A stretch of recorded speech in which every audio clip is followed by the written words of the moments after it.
Guys, ngayon nga ay gagawa ako ng ice candy. Dagdag pagkakakitaan ni Aling Merso. Ayan. Kasi wala akong mapaglagyan. Ayun, gagawa ako ng ice candy. Wait lang. Kuha lang ako ng paglagyan ng cam.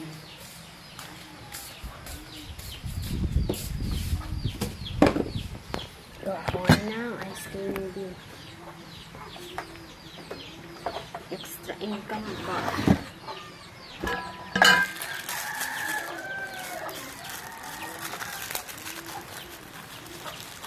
Para laging may kita.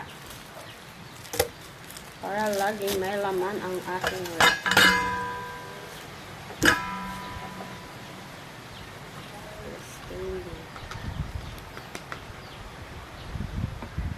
It's all with flavor siya, guys.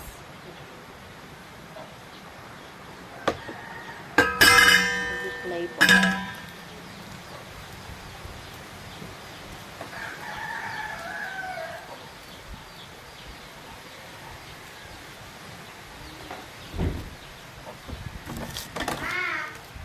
Panay hanap kasi ngayon ng ice candy. Kaya wala na naman ako ulit.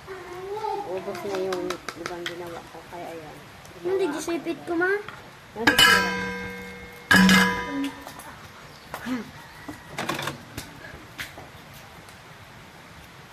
Nagugutom na ako.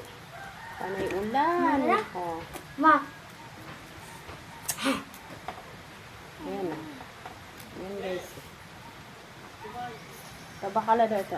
Maganda ako cheese stick ma. Makakagawa ako nito ng 100 pieces.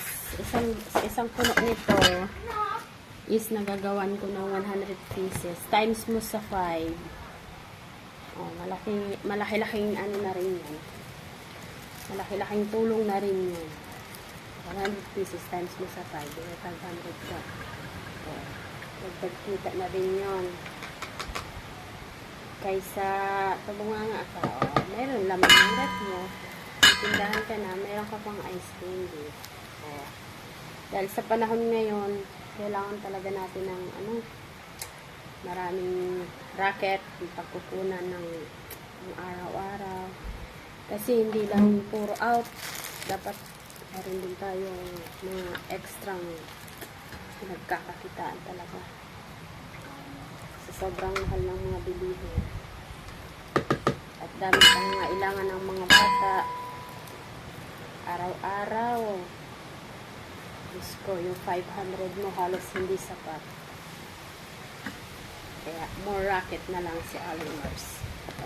Thank you for watching guys. Natapusin ko na lang to. Bye-bye.